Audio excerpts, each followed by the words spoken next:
55वा दिवस. हे काय असत काय हसते. श्रावणीला घ्यायचं नंतरला, आधी मला जाऊन ये होते. तर मित्रांनो, मी पाणी वगैरे मारलं आता सकाळ सकाळ आणि नाश्ता वगैरे केला आणि आता चालू आहे संगमेश्वरला. गाडीला आता चालू केलं आहे, गार झाली होती गाडी. सो कोळंब्यात शुभमला पिक करायचं आहे. शुभम भेटला की त्याला घेऊन जायचं आहे. आमचा आज प्लान आहे पतंग घ्यायचा. इथं मलकंड्यात उडवायचं आहे. उडवता काय बघूया एकदा ट्राय करून. मित्र, मी कोळंब्यात शुभमचाच वेट करतोय. आता वाजलेत 11:15. इथं गाडी लावली आहे, पुलाजवळ चालू आहे. इकडचा सीन बघा मित्रांनो.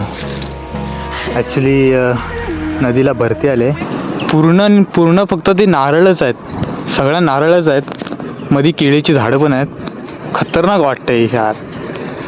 इकडे नदी आणि तिकडे कसलं वाटतं यार हे. मित्रांनो, आता आलं मी शिवमच्या कॉलेजच्या इथे आणि मी पण ह्या कॉलेजला शिकलो होतो. 8वी ते 12वीपर्यंत मी इथे शिकलो.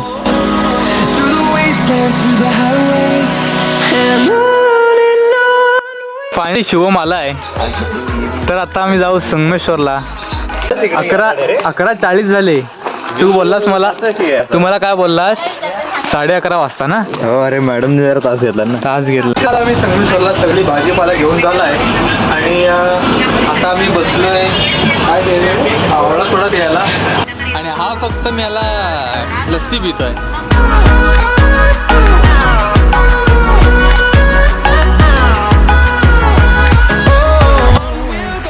तर मित्रांनो, ते दोघं गेलेच.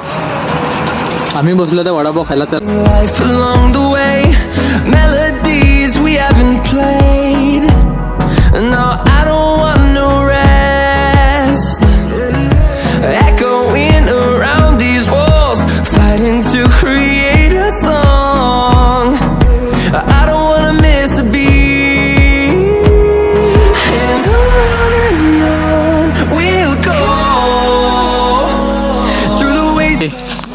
सड्यावर पतंग उडवायला पाठून सुजितदादा येतोय. त्याला फुल एक्सपिरियन्स आहे पतंग उडवायचा. सो वरती वारा आहे का बघूया.